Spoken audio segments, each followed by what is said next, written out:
Hey everyone, welcome back to my channel where today I'm bringing back the listening parties due to, I guess, special requests from the band themselves. Today I'll be looking at Housing Code's latest album, Homecoming.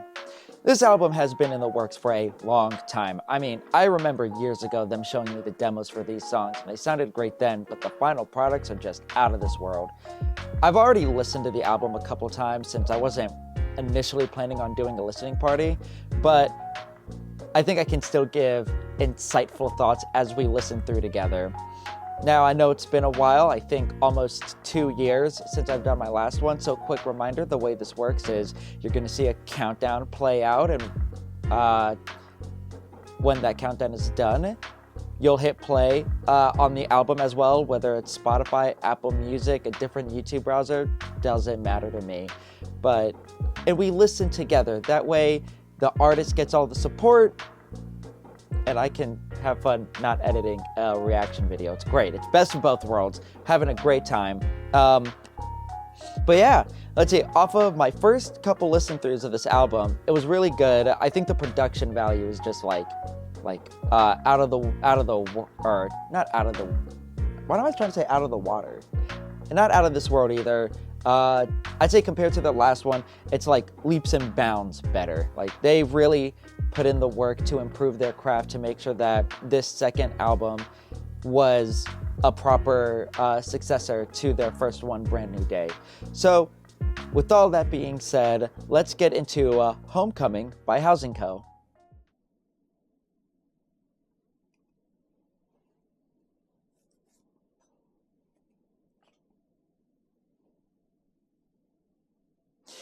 I think, first thought, the waves are nice.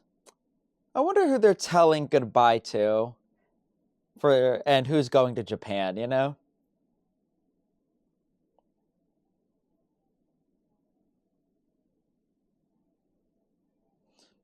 Oh, did an EQ sweep. I don't know how I missed that the first time. On the drums that come in.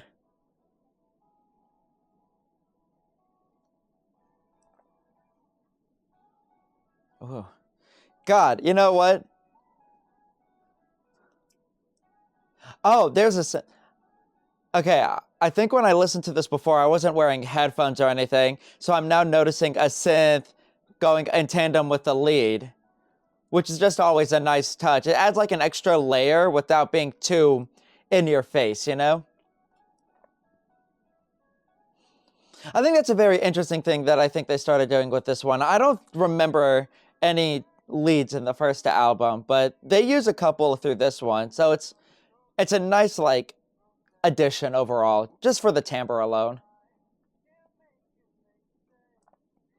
Oh yeah, and the drums on this one, it wasn't just like a straightforward thing. It was very, I guess when I say straightforward, it's not like the drum hits on 2 and 4 or 3 and 7. No, it's like more of a bit of a groove, you know? Yeah, those drums are grooving.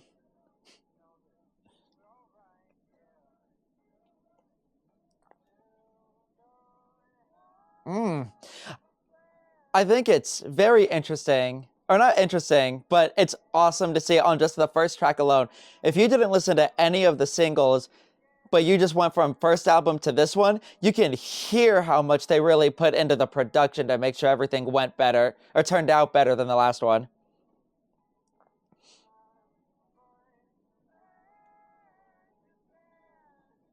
And Trey's harmonies are on top of it, or on point. I am not able to talk while listen at the same time. I'm sorry. I fumble a lot of words.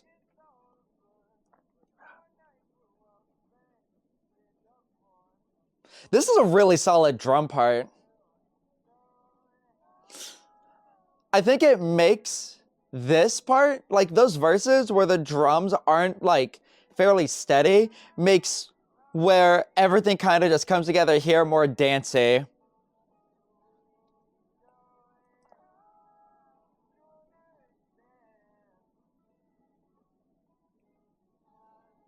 You know, the drums sound really clean. I was talking with the band about it recently, and they were telling me, at least, yeah, they were telling me that, you know, I've seen what they were using to record, and they really did up the quality more than what I was able to do for them in the first album.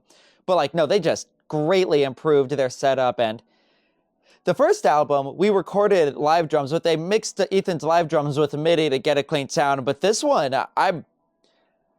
I feel I'd be very surprised if they did that again, but also not. Like, samples is one thing, but I don't know. If they just went straight acoustic drums, that's so good. That sounds really good.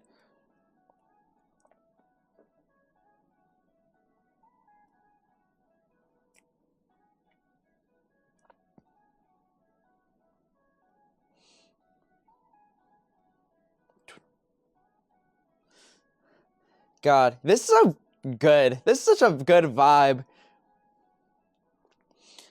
I feel like, in general, this is such a really good song because I feel like it really attracts people into the band or into the album by having a very interesting verse and a very catchy chorus, you know? I hope I did not like hammer that same point in through that. Personally, I think a good first song is key to a good album.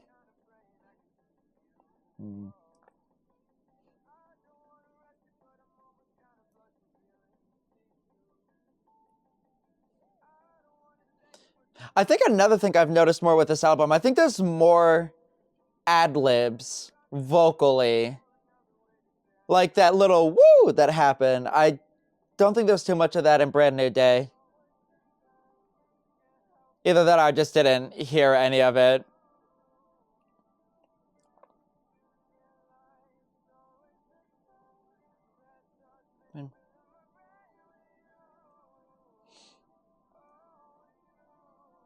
Mm.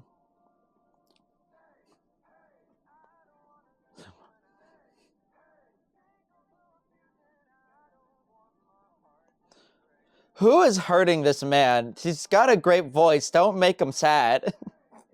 God, what is that one meme with Dream? It's like, I hate that he had to have a bad day to write this song. The other girl's like, no, stop. No, he didn't. Somebody should do that with Housing Co. I always think this part where Trey kind of sings the guitar riff was like such a minor touch, but a great one to add.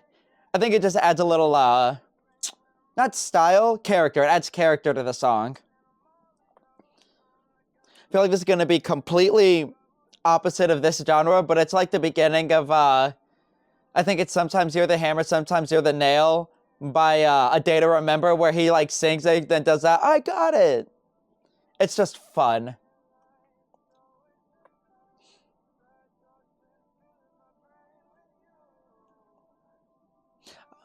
Also, like the slight differences between the first pre-chorus and the second pre-chorus, you know? Would have been super easy and super fine to just copy and paste and call it a day, but, you know, took the extra step to make it a little more with a flair. Hmm.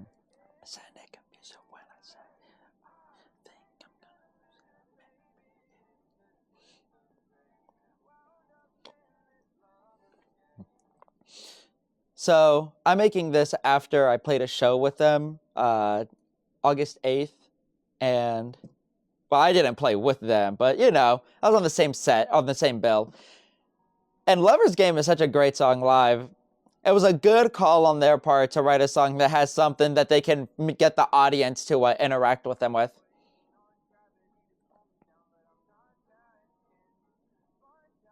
Oh. Yeah, their synths are very subtle additions. Oh. Oh, two guitars, left and right. They're panned. That's so quick. That's nice. You know, I think the guitar tone overall on this album is also better. Ooh. Goddamn. Sorry. Lusky knows how to really write a good lead part. Like, my right ear is having a fun time right now. But yeah, from personal experience, I know it's really hard to get a good clean sound because I feel like with a clean sound, it's easier to hear mistakes when you're done with the process of like recording. And then not only that, it's like what sounds nice and clean, but with a good amount of effects and make it seem full. And they did a good job because I think this sounds like way better. I think it's just, again, overall more professional. They really did take the time to improve the quality of their music between albums, which is crazy because it's been like 2.5 years since their last album dropped.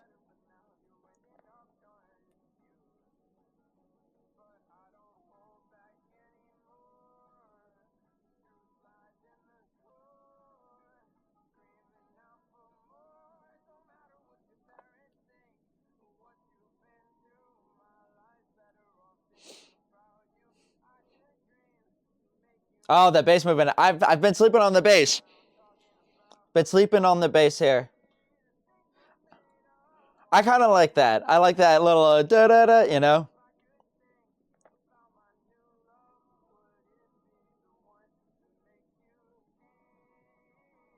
Oh, and a shaker too.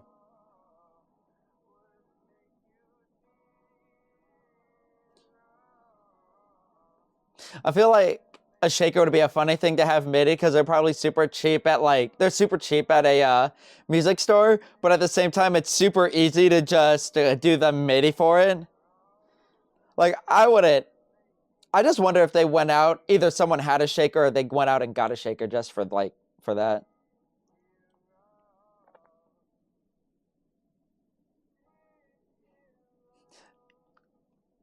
Is this the end? They did like what, 2 fake outs?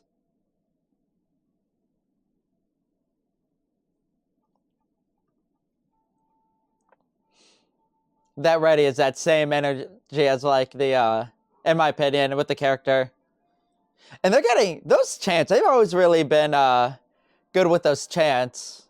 Like those crowd parts. I feel like that is a staple of Housing Co. at this point, you know?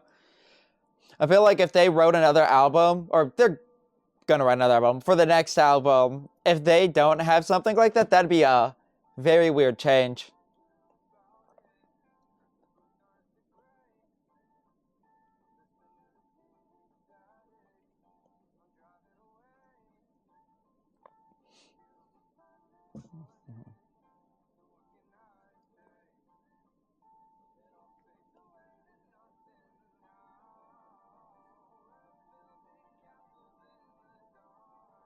I'm trying to catch all the use of like synths and whatnot.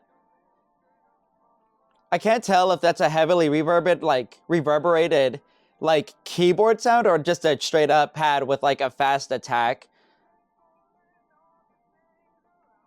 They really filled out the sound of like these songs, you know?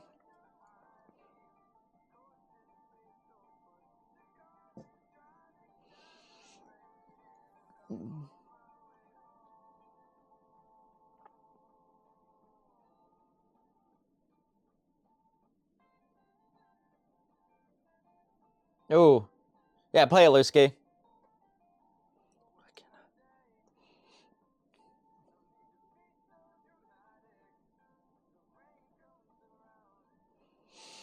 You know, so I think people who have been to my channel before know I have my own band, and I feel envious of Housing Co. They all write, I think they all write lyrics. All of them have had a hand in writing a song. I think at least 2 songs on the album. Minimum 2 songs each per member, but there's 10 songs, so I don't know where the last 2 come into play, but their way of phrasing lyrics, I'm envious of that. They phrase their lyrics so well, and I don't know, I think myself more like musician rather than lyricist. And so I can't wrap my head around it, but then I hear how they phrase stuff, and it's almost like seamless. It's like, well, yeah, how else are they gonna sing that? Come on.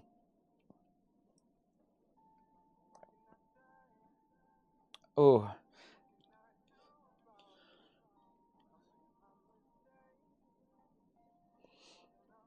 I really like this. This does feel like a solid build up. And I think the use of the delay on the vocals really adds to like the texture. Look at that. It's so funny because my pop punk brain all just wants to hear just like rolling down, whatever, you know? Like in pop punk, that's how that part would have played out drum wise, you know? Then like crashes everywhere. I'm not saying it's bad that they didn't do that. It's just, that's all I hear when I think of that or heard that part just right now.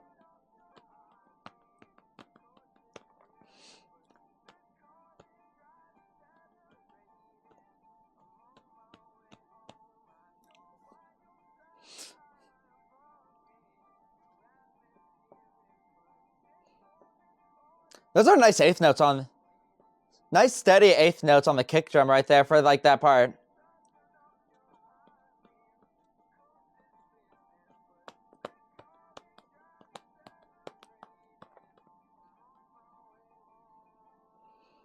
I think Ethan has really improved as a drummer. I think everybody's improved overall. This one, I think this is like one of my favorite synths. It feels okay. I think I'm gonna say it now. I feel like one of the ways that Housing Co likes to promote themselves on TikTok is by talking about how they're like, you know, like a very summertime band, like song of the summer. Like this feels like a, like oh, like summer vacation vibes, blah blah blah, whatever, whatever. And with good reason. I feel like every song that they make would be like the perfect song to make a montage of you and your friends going to the beach, you know? And I think that synth that they used on this one was such a good choice because I think it adds to that like summertime vibes, you know?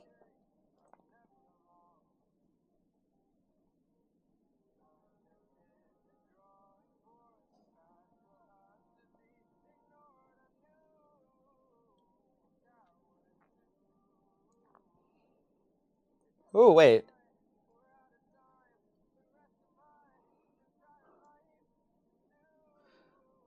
Ooh, oh my God. Sorry, a lot just happened right there where the chord that was played along with the notes that Trey sang, and then ending with that harmony. Oh, it was mwah, chef's kiss. I think in that moment, everybody truly locked in for that part of this song. Like, that was actually very well written.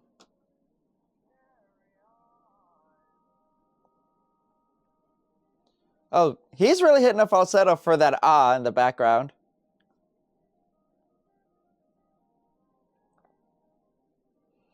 Oh, that little other counter melody with the synth. That was a good touch too. You know, I wonder if they took the time to make their own synths or if they just found presets like through plugins. No hate, just curious. If they use plug presets, it's whatever. I use presets all the time. I'm just now getting into like sound design and whatnot.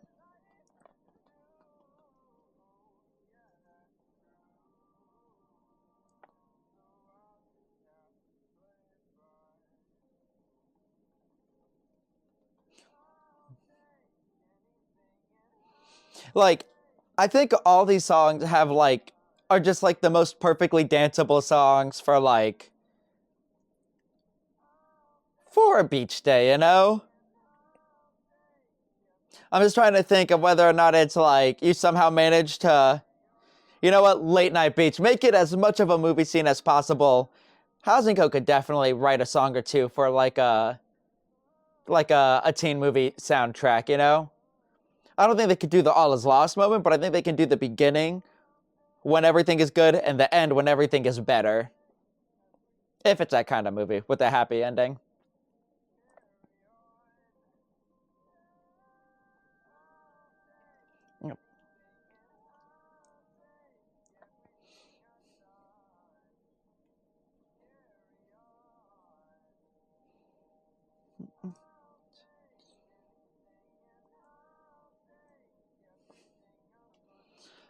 Sorry, I got that guitar. I'm just gonna assume Lusky's gonna be pan to the right 9 times out of 10, but the tone on the guitar was very interesting there. I really liked it.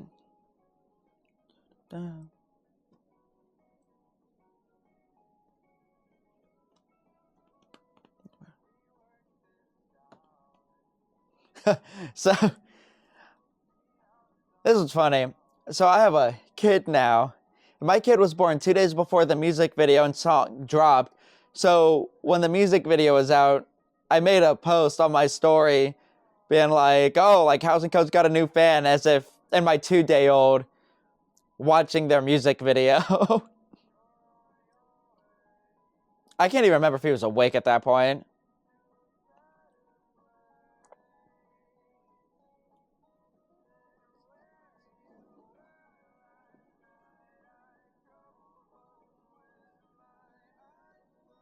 Mm.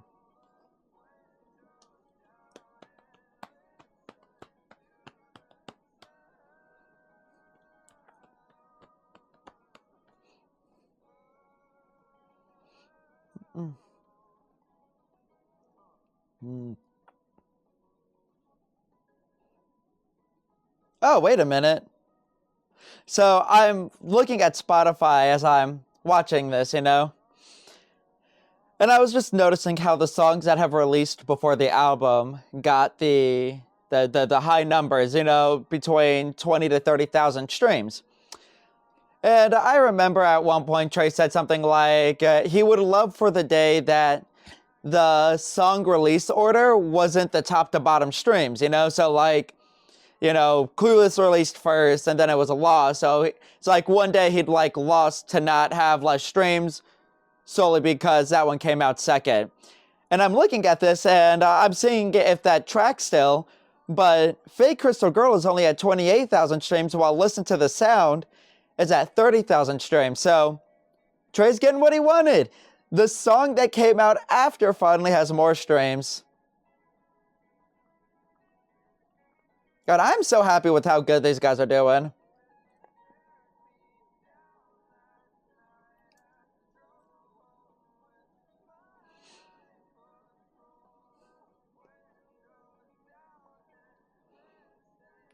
I might be wrong, but I feel like this one feels like the most high energy out of all of them. Like they're all very high energy, but this one sounds the most high energy so far. Like it felt like the fastest pace. Like if I looked at BPMs for all of them, I wouldn't be surprised if that was like top 3 fastest overall. I think another thing I'm very envious of is that they do a really, really good job at writing the riffs and everything. Like it's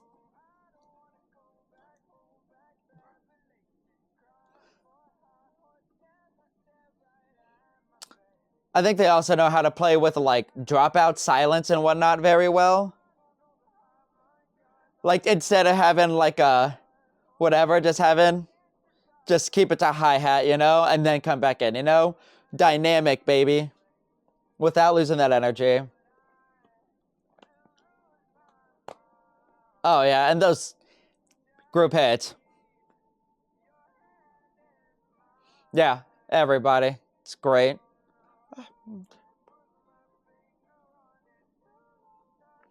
And try hitting that falsetto.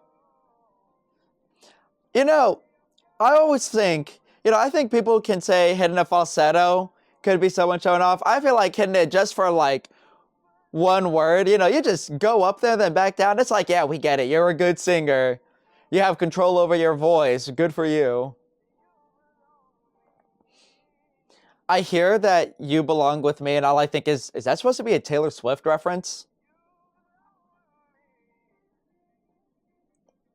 But yeah, no, these riffs, they're just so catchy, memorable too, you know?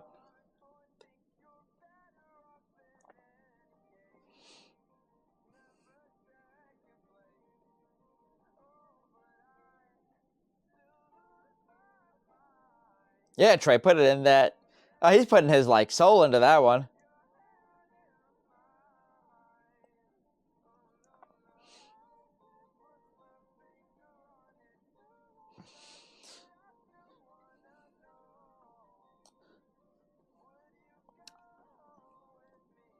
I think this was the first music video they released. I think I remember when they dropped their first music video, I was very surprised because it looked like they were filming music videos, what they were posting on Instagram, but I don't think they said like, oh, music video coming soon or whatever. They were just like showing they were doing like photos, videos and whatnot. So I thought it was just going to be like content to promote the album that they were like getting ready to release. And then one day, like my wife's painting, we're watching Red One. I was like, what was the name of that movie? Red One, the Dwayne Johnson, Chris Evans Christmas movie. And then I go on YouTube, I'm like, how the guy's got a music video out? God, that is such a pretty lead. Oh, and you know, it is very hard to get a guitar note that high, especially clean, without sounding like a nail going into your head. They really like honed this whole thing in.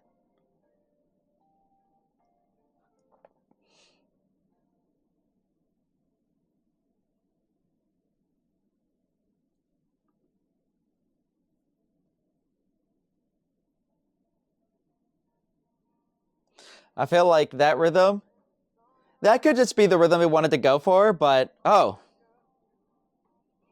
I just thought of Backseat Lovers, Kill Me Girl for that intro.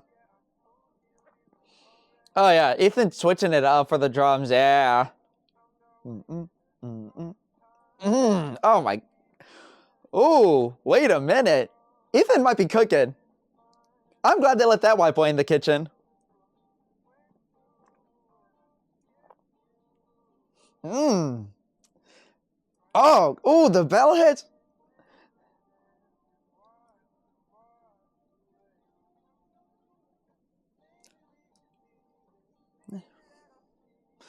Ooh. What am I thinking of? Oh, okay, I think this might be best song. Oh God. Mmm.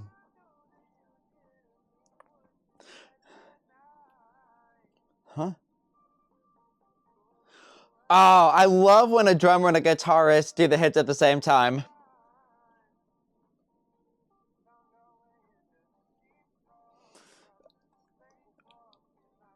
Yeah, no, I have.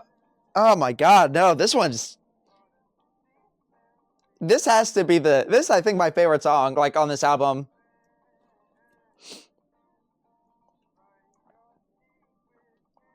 Oh God, this.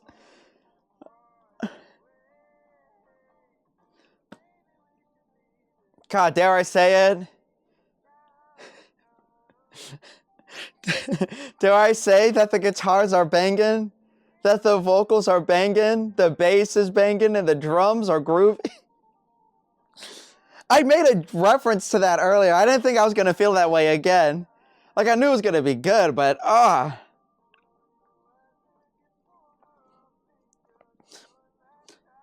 think this song is going to be my wife's least favorite due to how much she might hear it in the future now. Ooh, drum solos. Mm.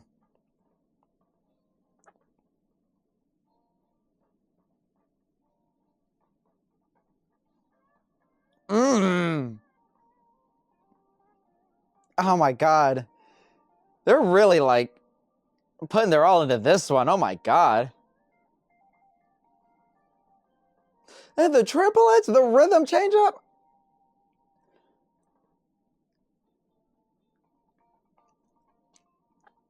You know what? I think what makes this sound, I think what it is, I feel like this one sounds like it has jazz fusion influence a little bit to me. I don't know why I think that, but it's like the other idea I get from that.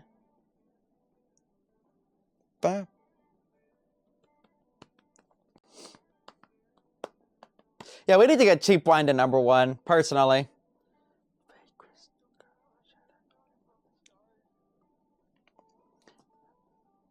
I feel like this might have... God, would I say this is one of my favorite beginnings to a song? I don't know. But I feel like it's a contender for sure.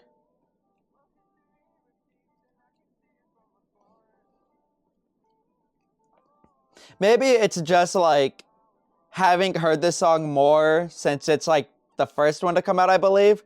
I might just be completely wrong about that too. I can't remember the release order at this point.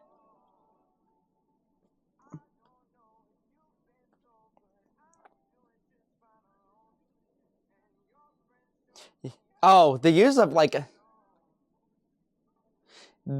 I like that they played with that a little bit. The distortion and then like the tremolo gate effect.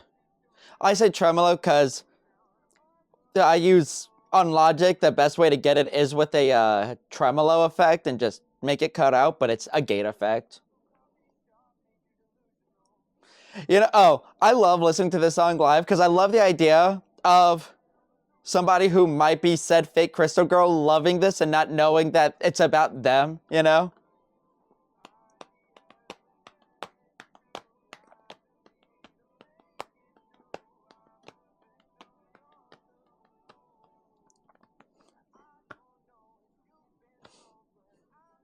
So yeah, I've definitely listened. I listened to this album like once or twice yesterday. As of right now, this album came out yesterday. And so, but I only listen to it like casually, you know, just like as a guy who wants to listen to music. But since I want to be more in depth with what I say right now, this is definitely, there's like one more song after this one, but this is, I feel like the improvements between this album and Brand New Day is like, it's insane how far they've like come, I guess. Excuse me.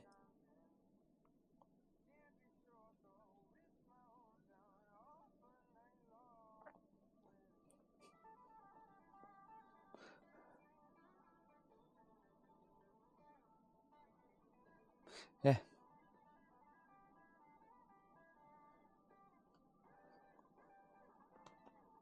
You know what? In my headcanon, this is Housing Co's first diss track, actually.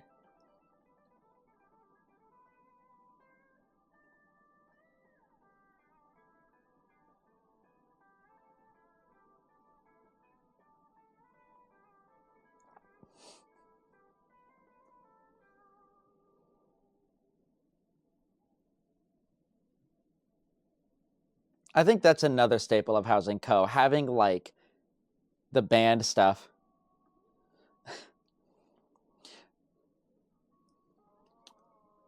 I think was a very bold way to start off their last song on the album because it's such a shift overall. Oh, okay.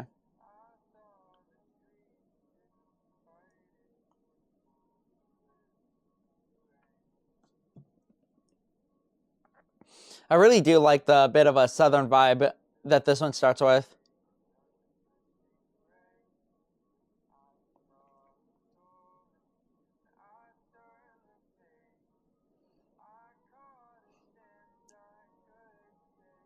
I know I was joking about it before, but man, Trey really is such a good vocalist with great control over his voice.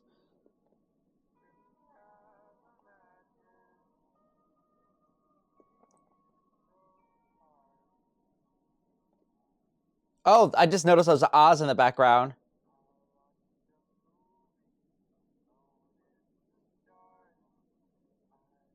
God, that acoustic guitar, fresh strings, baby. That goes a long way. It'd be funny if after I drop this, they're like, those strings were not new. They were like a decade old.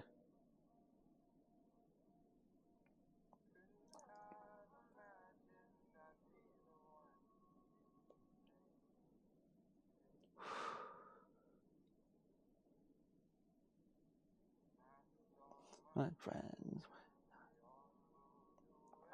This is such a really good build up.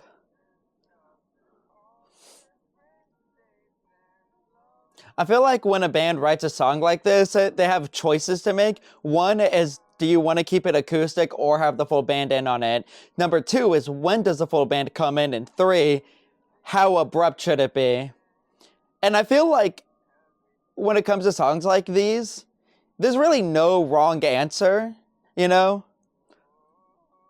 Like, if they just all came in, it would just be like this huge explosion of sound and like emotion and everything. But I really like how they're doing it because it's just like, I think this has a nice warm feeling. Like, if I bring it back to that movie analogy, you know, montage, whatever stuff about like how this is a good song to the summers. From what it sounds like, this sounds like the day is over, everybody goes home, like happy, happy, having like they're going home after like the best day ever. And yeah, I don't know. It feels very fitting that the song is named Homecoming, because it does feel like finishing a journey and finally getting home afterwards. Am I putting too much thought into this? I think they said that the album name came before the song name, but I mean, it works for the song too.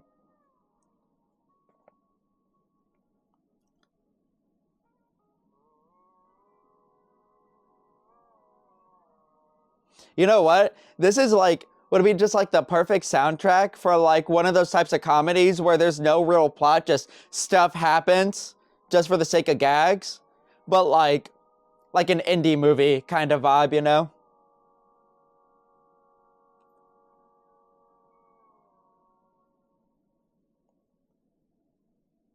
Oh, leave the metronome in. Nice. Very nice. Yeah, really good album. Really good album. I think I'm gonna I'm gonna I'm not gonna say this is bullying. I'm just gonna see if I heard something correctly with that last like held out like chord that Trey sang. Hold on.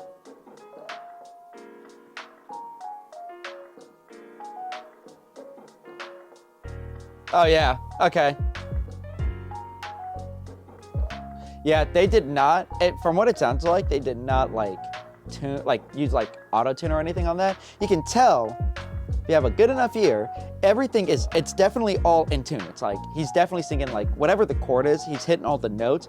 But there's like some notes that are just slightly out of tune to where you hear the dissonance, where like lesser people would have tuned to that to make sure it was all nice and like lush-ish, if I guess. Not luscious, but lush-ish. I don't know how to describe it, but they leave the dissonance in there and it sounds just more, it's obviously more authentic because, the dissonance is like imperfections and nobody's perfect, blah, blah, blah. No, that was a really, really good album. I think I said it before, but, I've listened to this already, but like with a more passive, casual, like attitude to it after it came out. And I was like, this is a really good album. But I think after sitting down, listening to it, for this video, again for them, because they, I think it was was it either Fake Crystal Girl or, it was either Fake Crystal Girl or, man, I can't remember what the second song was. It wasn't Listen to the Sound. That was January. Maybe it was Lover's Game or Bad Relation. But, Lusky was like, we were kind of hoping for one. I'm like, sorry to disappoint. And then again, Trey yesterday at the show was like, I was kind of hoping for one. I'm like, you know what? Half of the band wants one, so I'll do it. But, so sitting down, listening to it with like, I guess more of a critical ear, I just found more stuff to enjoy about it. I think the way that I've listened to music too has changed since their first album. I think on their first album was a little harsh on the latter half because I felt like once we got past, or like Severn, once we got past Severn, hold on, I can just look at the album. Yeah, once we got past Severn Hall, like Screen Porch onwards, with the exception of Lost, more because biased due to it being out longer, I felt like, I was like, okay, I get it, I get the gist of the album, but, I was just being harsh because I have my own personal, like, whatever about what I personally believe a band should do, not thinking about what a band just wants to do. And thinking about what the band wants to do, which is just making the music that they want to make, who would have guessed? I think I just went into this without having a cynicism like that. And I was just able to better enjoy this album overall. I truly believe that this album has a much better production to it as well. Like you can truly hear it. And I mean, it makes sense. I think of all the people that I know personally. They have the most amount of fans out there in the world. So they can't just phone in like a DIY recording and hope for the best. I'm not saying a lot of people I know do that, but it's less of a, you can get away with, oh, it doesn't sound like you recorded this in your bedroom, but they have more of an audience to please, to keep on their good side. So seems like they really understood that and locked in, and not only improved, like I was told that they really put the time, money, and effort to build up, like at least Ethan, was putting in the time and the money and the effort to really take, not control, accountability over how the drums sounded, because that's his, he's the drummer of the band. So he needs to make sure that, like, when he records his drum parts, everything is sounding as clean and pristine as possible.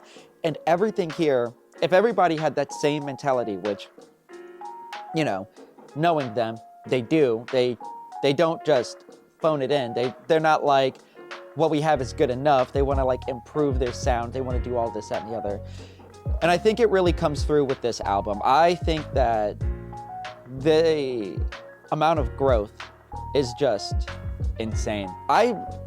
You know what? I really should have asked if they had more, if they've like upgraded their like either guitar techniques or recording techniques, if they were doing DI, recording an amp, or going into their pedal board but then directly from the pedal board, or if they were just doing some type of like blend of effects, but that sounded way better.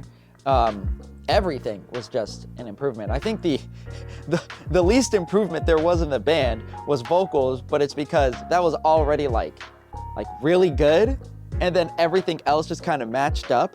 And so I think what they were doing, it's not like Trey can get, I don't know how a vocalist can get better when they're already really good. So I really like they added more vocally to just adding more like ad-libs, and then I guess for Fake Crystal Girl specifically, adding effects to the backgrounds of the ad-libs, or, to the effects to the ad-libs, But it seemed like, along with recording like the vocals and the harmonies, Trey was just trying to have a little more fun, like in other parts, like in, God, I hate myself because I hear the songs and